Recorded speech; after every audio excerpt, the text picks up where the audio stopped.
Mais uma vez, é muito bom ter você com a gente nessa caminhada, nesse momento complexo que estamos vivendo, mas temos nos mantido aqui firmes, adorando ao nosso Deus, colocando a nossa esperança nele, refletindo na sua palavra. E hoje nós vamos dar início a uma nova série de reflexões contra a cultura, vida e missão sem prédios e eventos. Mas antes de nós irmos para a reflexão, deixa eu dizer duas coisas rapidamente para vocês. A primeira delas é que nós estamos vivendo um momento não apenas grave da crise sanitária no nosso país, mas também uma grande crise na área econômica do nosso país. As famílias menos favorecidas têm sido atingidas por esse momento. Existem famílias na periferia da nossa cidade que não têm tido condição de oferecer para suas crianças a refeição, o alimento necessário para um dia. Por isso, eu queria desafiar você a participar do Igreja em Movimento, entrando lá, chacra.org/Igreja em Movimento, e contribuir doando uma ou mais cestas básicas. É muito importante que você participe desse movimento juntamente com a nossa comunidade. E aproveitando, os profissionais da área da saúde estão sobrecarregados. Os hospitais estão cheios, as UTIs lotadas, o desgaste, eu tenho conversado com alguns dos profissionais da nossa comunidade, o desgaste emocional deles é tremendo. Por isso, nós cremos que é momento de nós presentearmos e encorajarmos esses profissionais. Juntamente lá na página do Igreja em Movimento, ao lado da doação de cestas básicas, você pode doar também devocionários à jornada para profissionais da área da saúde. Por sinal, se você é um profissional da área da saúde que atua em um dos hospitais da região metropolitana de Campinas, entre em contato com a nossa secretaria ainda essa semana para retirar quantos devocionários você entender que será necessário e possível a distribuição entre os seus amigos e amigas lá no hospital. Nós queremos dar uma palavra de agradecimento a esses profissionais, queremos estar orando por eles, mas também dar a oportunidade deles se renovarem dia após dia, refletindo nessas meditações da palavra do Senhor, nesse devocionário, a jornada. Contamos com a sua colaboração, ok? Então, voltando aqui para o nosso momento de reflexão, nós estamos iniciando essa nova série contra a cultura, vida e missão sem prédios e eventos, e certamente essa série tem a ver com uma temática que tem surgido nas últimas semanas, a discussão acerca se nós devemos ter os nossos prédios das igrejas abertos, os eventos funcionando normalmente.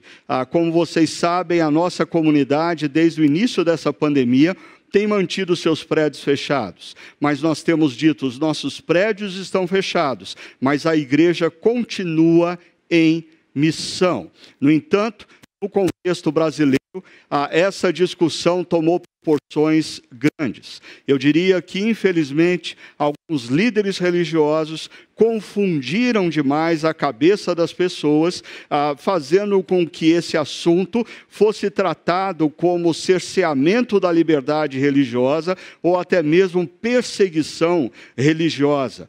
Na verdade, nós estamos em meio a uma crise sanitária e eu acho que as nossas igrejas, a começar dos seus líderes, pastores, nem mesmo deveriam esperar os líderes políticos determinarem o fechamento dos nossos prédios. Por uma questão de bom senso, nós deveríamos nos antecipar a qualquer decisão dessa natureza e declarar à nossa sociedade brasileira que nós somos solidários àqueles que estão nos hospitais, enfrentando essa pandemia. Nós somos solidários às famílias que perderam os seus entes queridos. Nós somos solidários àqueles que estão sofrendo. No entanto, existe algo talvez um pouco mais sério nessa questão, que é o fato de que essa pandemia revelou que a espiritualidade de alguns está altamente conectada e centrada nos prédios e nos eventos. Deixa eu explicar isso para você.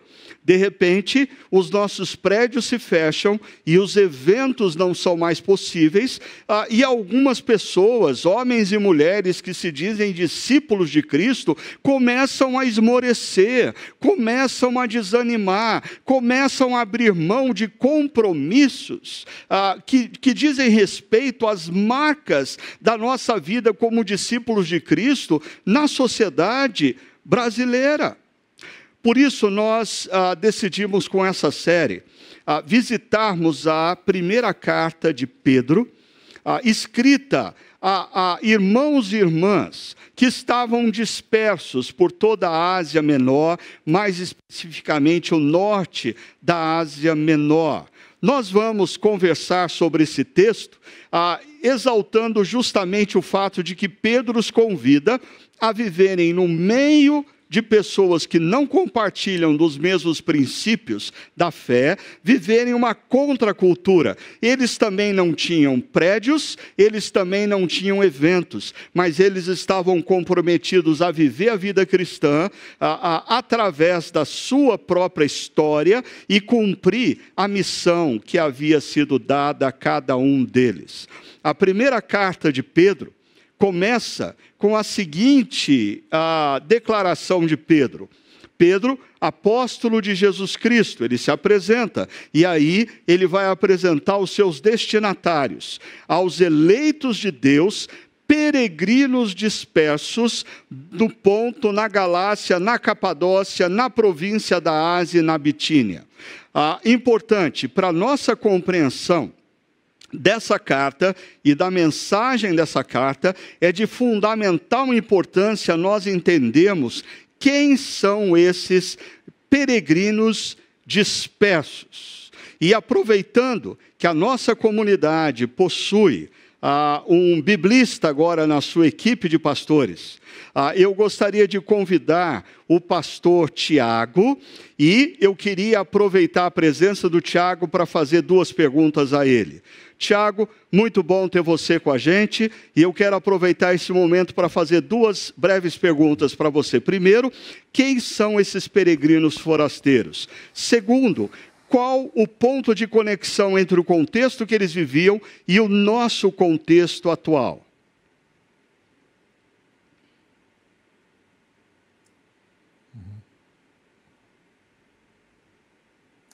Oi, Ricardo, é uma alegria estar aqui com você e com toda a nossa família estendida da Chácara Primavera. Bom, eu diria que primeiro esses peregrinos eram discípulos e discípulas de Jesus, que viviam em cidades e pequenas vilas ao longo do que hoje é a Turquia. E essas comunidades devem ter sido plantadas, muito provavelmente, durante a segunda e a terceira viagens missionárias do apóstolo Paulo. E eu acredito que Pedro, a caminho de Roma, ele passou por essas regiões e conheceu algumas dessas pessoas e algumas dessas comunidades. Agora, a palavra-chave para entender quem eles eram é a palavra dispersos, porque tem como pano de fundo a dispersão judaica, que foi uma consequência do exílio babilônico no século 6 a.C. Depois do exílio, muitos judeus passaram a viver espalhados entre as nações. E é esse pano de fundo, é esse contexto que o apóstolo Pedro usa. Isso fica claro quando, ao final da carta, o apóstolo informa que ele está escrevendo de Babilônia, não da cidade ou da região, mas de Roma, que era conhecido como Babilônia. Mas o que Pedro está dizendo, então, é que esses peregrinos e peregrinas são cristãos, discípulos e discípulas de Jesus, que vivem espalhados por aquela região. É isso que ele está dizendo, e esses são os tais peregrinos e forasteiros, que ele também vai chamar no capítulo 2, versículo 11. Agora, com relação aos pontos de contato entre nós e eles, eu diria que primeiro é uma consciência de jornada, é uma consciência de peregrinação. Nós também estamos, assim como eles, numa jornada, numa peregrinação, e temos um destino. Isso nos faz lembrar que nós não somos do mundo, mas nós estamos no mundo e devemos viver, então, para a glória de Deus. E essa é uma peregrinação que não é geográfica, mas é espiritual. E nós estamos então rumo ao reino de Deus que um dia será plenamente estabelecido aqui. Então a primeira é essa consciência de peregrinação, né, de não nos sentirmos muito confortáveis com a nossa vida aqui. A segunda, eu diria, é que eles viviam em uma sociedade idólatra, né, pagã e hostil à fé cristã. E nós também.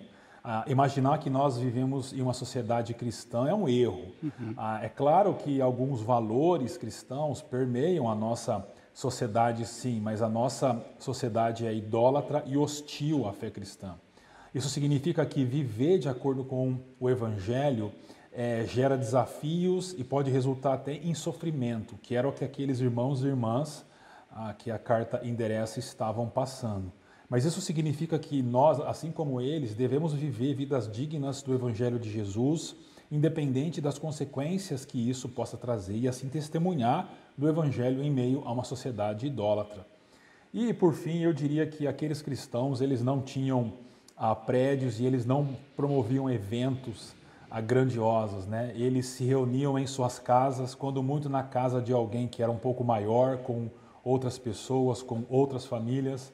Mas eles tinham a consciência de que eles eram templos do Espírito Santo e de que a vida de cada um ali era um altar e um sacrifício a Deus. É isso que o apóstolo Paulo ensina em Romanos capítulo 12.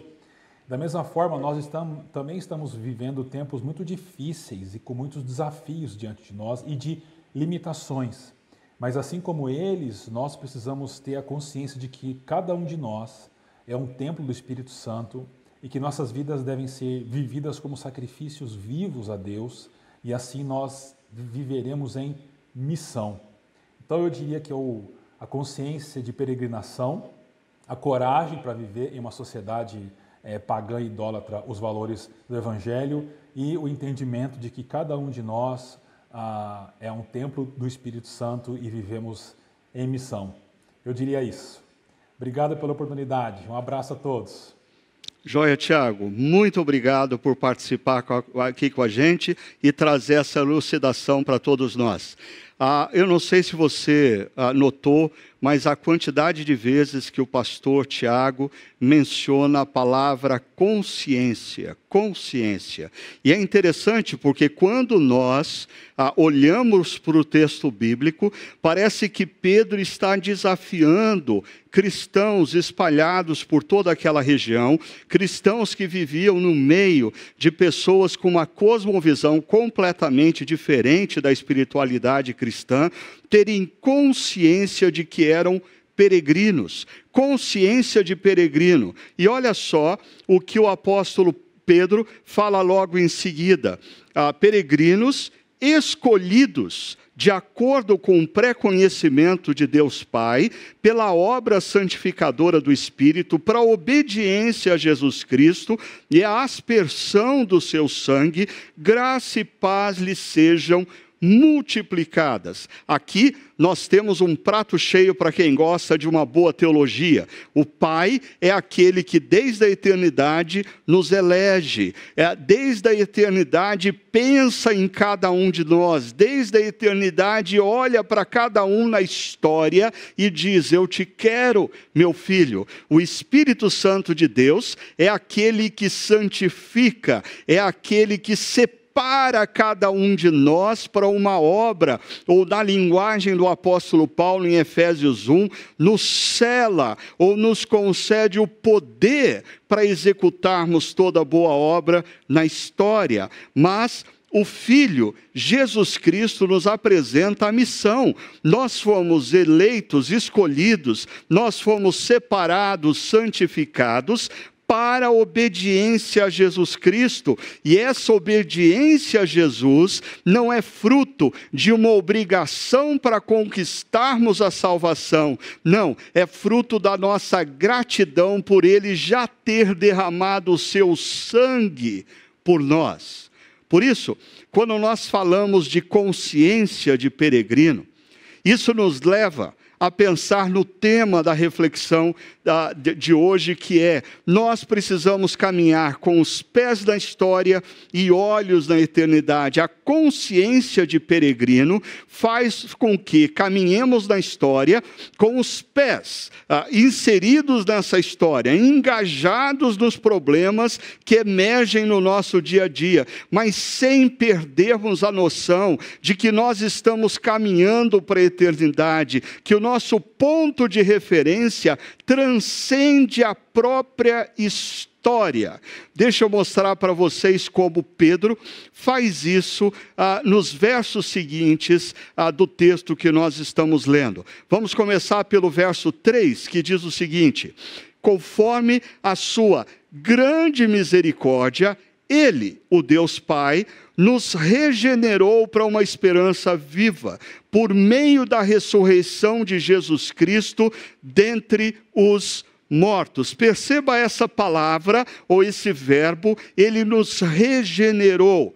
Ele nos deu nova vida, é o sentido literal desse verbo. Ele nos fez nascer de novo. Esse verbo é muito próximo das palavras de Jesus em João 3 para Nicodemos. Ele nos deu novo sentido para a nossa história e para a nossa vida. Nós, como peregrinos, estamos caminhando na história, mas quando Deus nos alcança com o seu amor, Ele ressignifica a nossa vida. Ele dá novo sentido a tudo que nos cerca. Ele nos dá novo senso de direção. Agora, o nosso alvo não está na história, mas o nosso alvo maior transcende a própria história, que é a eternidade com o nosso Deus. Perceba, muitas vezes pessoas se tornam alienadas da história por pensar na eternidade futura. No entanto, existem muitos cristãos que deixam de pensar na eternidade, por isso se perdem na história, se tornam obstinados no presente. Pedro está dizendo que na história nós fomos regenerados, Deus ressignificou as nossas vidas, e mais, ele diz que Deus ressignifica as nossas vidas com uma esperança viva, não com uma esperança morta, não com uma promessa frágil, não com uma promessa sem provas de que nós podemos de fato confiar no que ele disse. Mas o que Pedro está querendo dizer por esperança viva? Olha o texto novamente comigo. Por meio da ressurreição de Jesus Cristo dentre os mortos. Pedro está falando da ressurreição de Jesus. Quando Jesus ressurge dentre os mortos, Deus está nos dando o sinal, a prova de que Ele tem poder para fazer absolutamente tudo novo. Aquele que trouxe Jesus dos mortos tem o poder de fazer novas nossas vidas, tem poder de dar novo sentido à nossa caminhada, tem o poder de fazer novas todas as coisas, no nosso casamento, na nossa família, na nossa carreira profissional, na história, na natureza, como Ele promete fazer tudo novo no dia final. Mas veja comigo aqui a importância de nós termos a ressurreição de Jesus no centro da nossa concepção histórica, porque se Jesus, através da sua morte e ressurreição, traz para nós uma esperança viva, por que Ele faz isso? Porque quando Jesus ressurge dentre os mortos, nós precisamos perceber que Jesus está trazendo o poder que vai restaurar todas as coisas no futuro para o presente. Jesus está trazendo o poder da eternidade que faz todas as coisas novas para dentro da história. quando Jesus ressurge dos mortos, ele é o primeiro fruto de uma obra que Deus vai fazer ao longo da história e vai nos conduzir à restauração de todas as coisas, como é descrito em Apocalipse, capítulo 21 e 22. Dessa forma, aqueles que se rendem a quem Jesus disse ser, a obra que ele fez ao seu amor e demonstram crer que ele é quem disse ser e que o que ele fez foi totalmente suficiente para nos reconectar com Deus, tem uma esperança viva, a esperança de que Deus vai fazer novas todas as coisas. E aqueles que peregrinam na história com essa esperança, vivem na história os valores desse reino que esperam no porvir. Pedro continua o texto dizendo: para uma herança que jamais poderá perecer, macular-se ou perder o seu valor, herança guardada nos céus para vocês. Perceba aqui como o apóstolo Pedro está trabalhando com essa frase, para uma esperança viva, em paralelo com para uma herança, quase que sinônimos. Essa esperança viva é a nossa herança, a herança que está destinada a cada um de nós na eternidade, na presença de Deus. E essa herança, perceba as características dela, ela não perece, ela não se dissolve, ela não se corrompe, ela não se macula, ela não perde o valor. Você pode investir a sua vida, ou pode estar investindo a sua vida, na sua carreira profissional.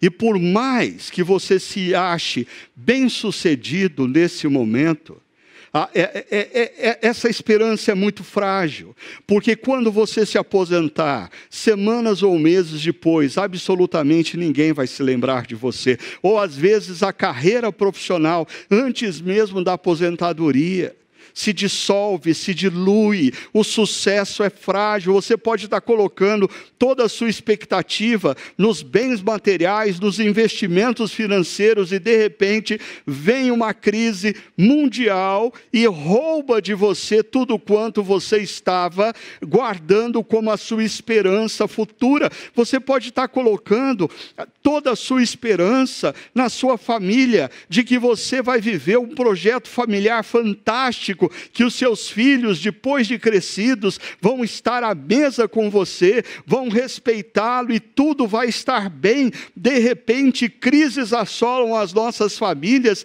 e nada disso continua vivo diante de nós. Por que muitas vezes nós estamos frustrados? Porque nós temos colocado a nossa esperança nas coisas erradas. E o apóstolo Pedro nos convida a colocar as nossas esperanças na herança que jamais perece, na herança que não se mancha, na herança que não perde o valor. E ele enfatiza com essa última frase: herança guardada nos céus, perceba, para vocês. Pedro muda a sua fala, que estava direcionada à primeira pessoa do plural, para a segunda pessoa do plural. Essa herança está guardada para vocês. Eu sei que pessoas que não estão grandemente ligadas à espiritualidade cristã, às vezes acham estranho nós, cristãos, na caminhada na história, falarmos de esperança futura. No entanto, é interessante como na própria cultura popular existe esse anseio.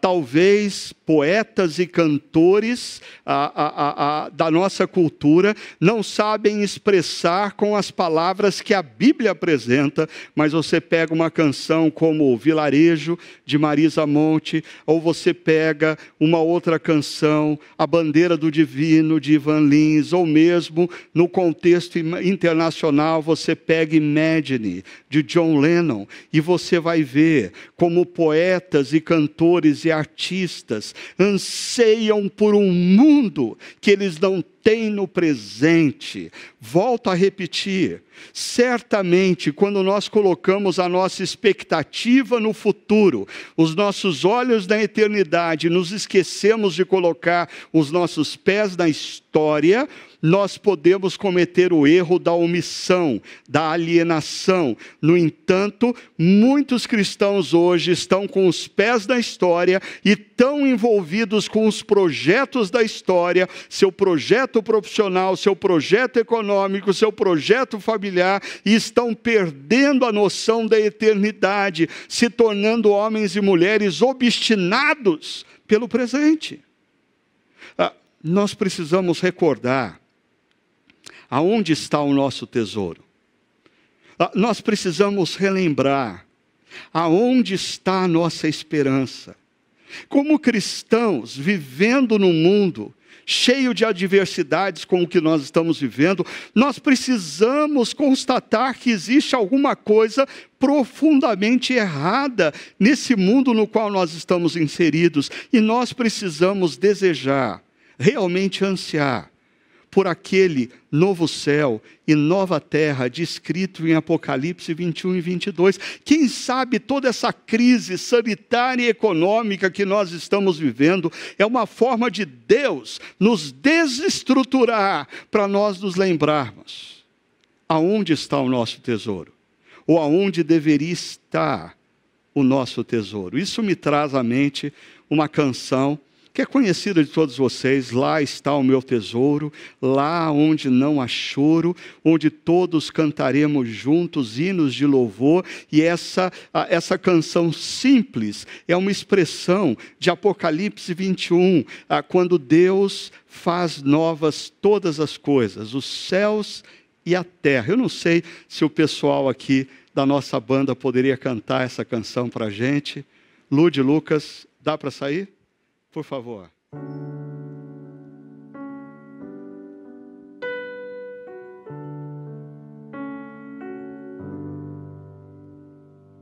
Lá está o meu tesouro,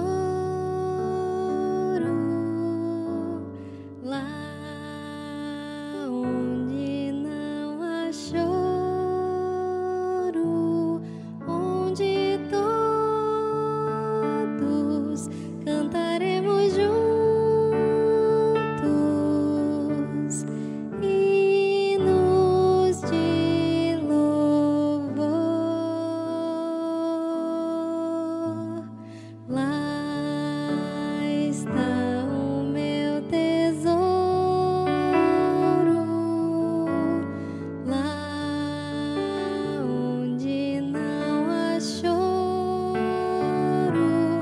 onde todos cantaremos juntos hinos de louvor ao Senhor.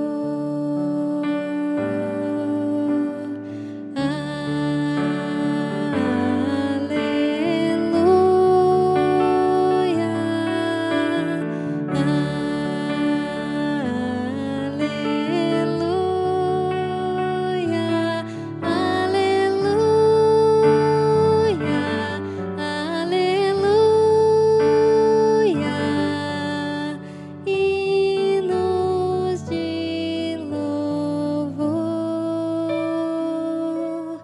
ao Senhor.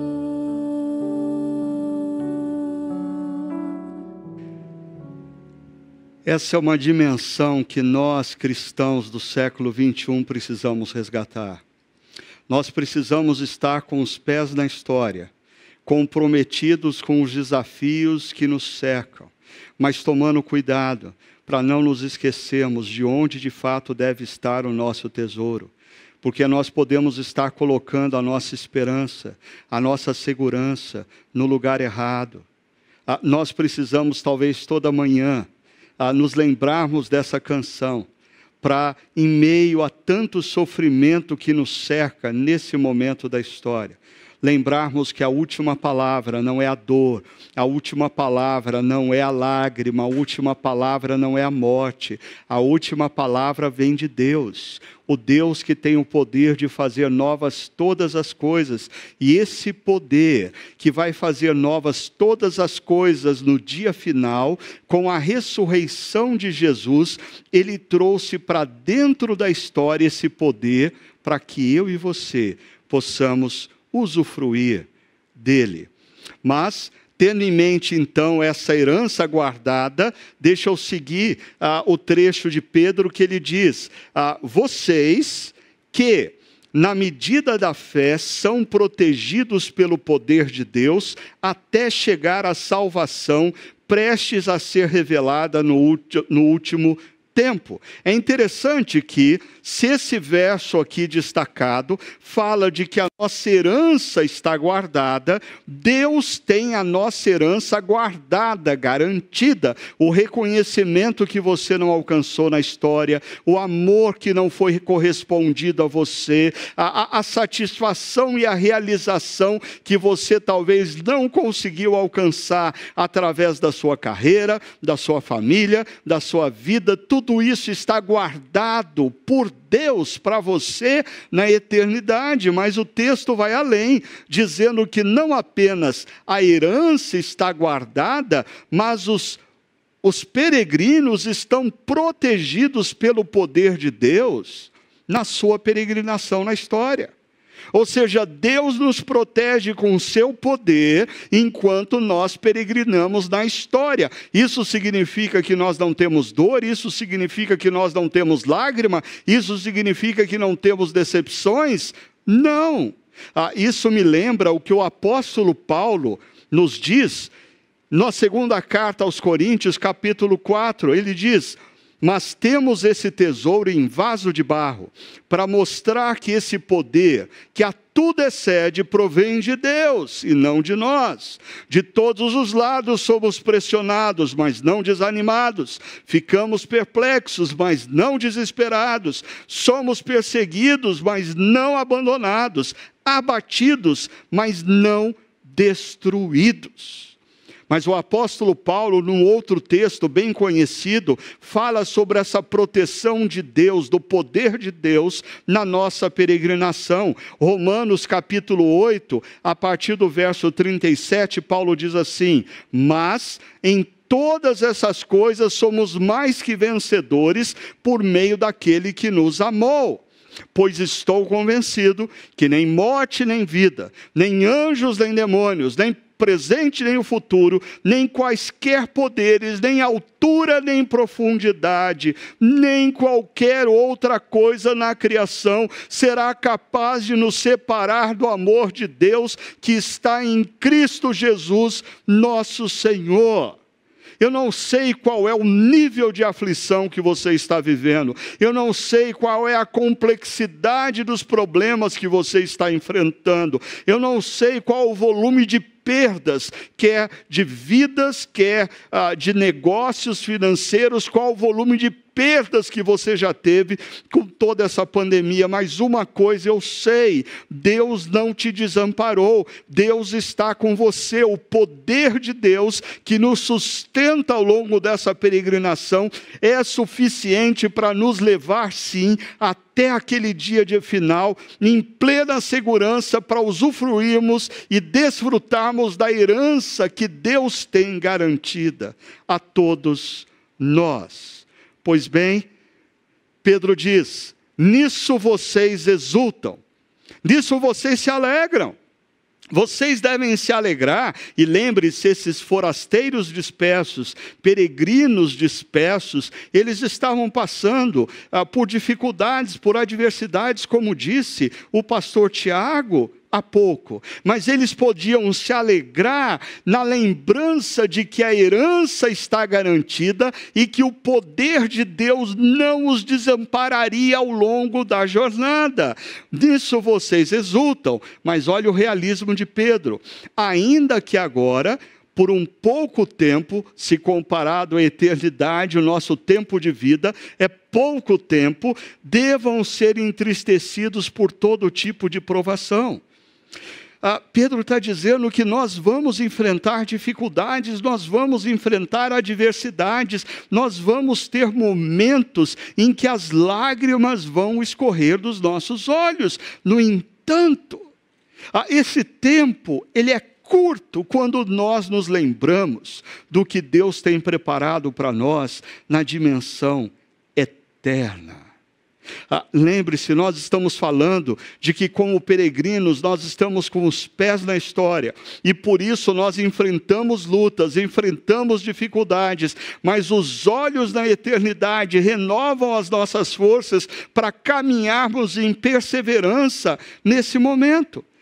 E o apóstolo Pedro vai terminar dizendo assim: assim acontece para que fique comprovado que a fé de vocês tem, muito mais valiosa do que o ouro que perece, mesmo que refinado pelo fogo, é genuína e resultará em louvor, glória e honra quando Jesus Cristo for revelado.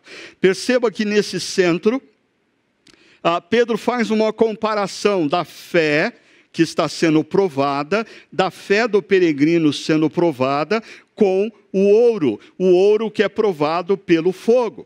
Mas Pedro nos apresenta duas coisas importantes. As provações, elas são importantes na história para que fique comprovado que a fé de cada um de nós, a nossa fé é genuína.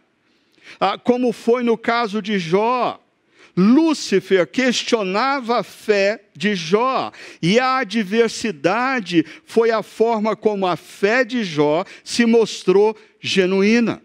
Muitas vezes a nossa fé está atrelada ao que Deus nos oferece, às bênçãos que Deus nos dá. Aí vem um período de adversidade, o período de crise, o período em que nós perdemos pessoas queridas, perdemos bens materiais, perdemos a empresa que nós tanto nos empenhamos, perdemos recursos financeiros, e aí vem o questionamento de Lúcifer: nós temos fé nas bênçãos de Deus ou nós temos fé em Deus, que nos prometeu que vai nos conduzir através da história e tem a herança garantida para cada um de nós?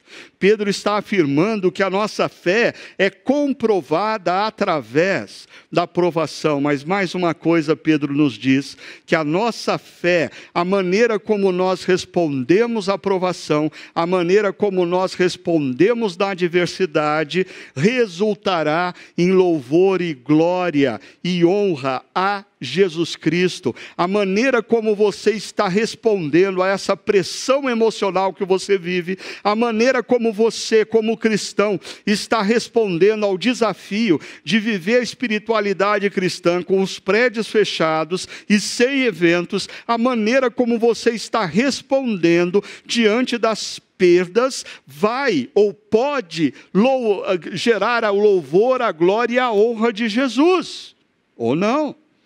Como nós temos dito desde o início dessa pandemia, a maneira como nós estamos respondendo às questões hoje, as nossas atitudes e palavras, estão escrevendo a história que será contada no futuro.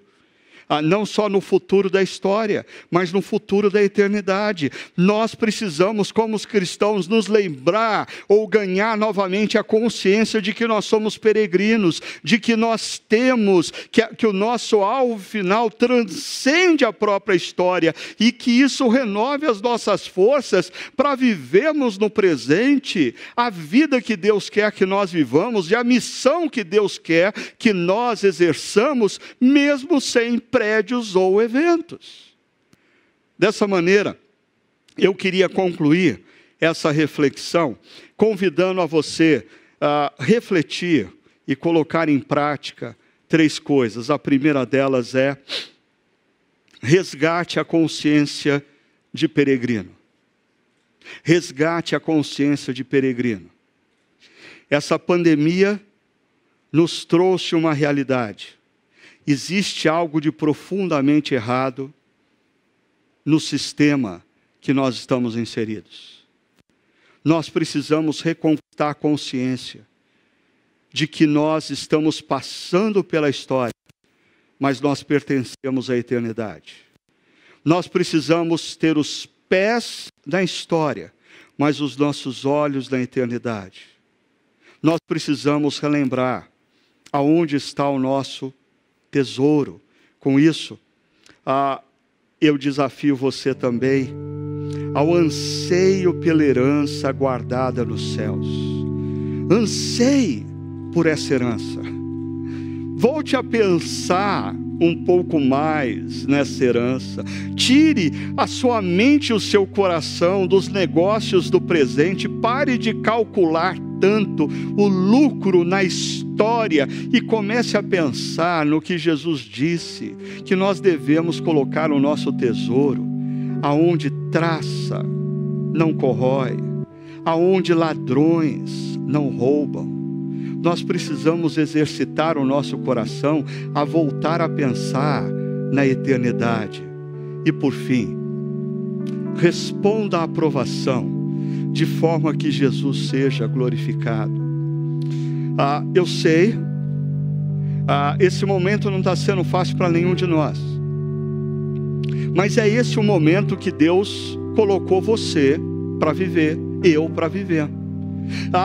E como discípulos de Cristo, peregrinos na história, é nesse momento que nós precisamos, com as nossas atitudes, com as nossas ações, honrarmos e glorificarmos Jesus na eternidade.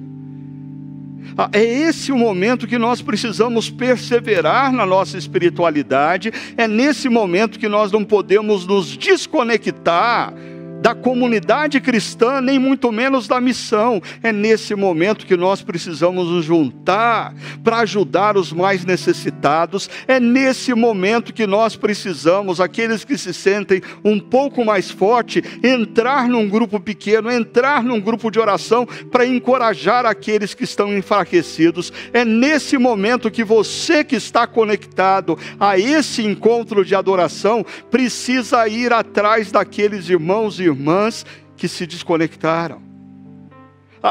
As nossas atitudes no presente vão gerar a glória e a honra a Jesus na eternidade.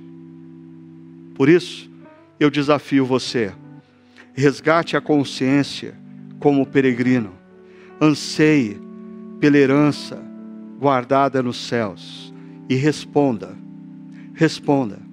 às adversidades e provações que você tem passado, de uma forma que Jesus seja honrado e glorificado pela sua vida. Faça dessa canção a sua oração.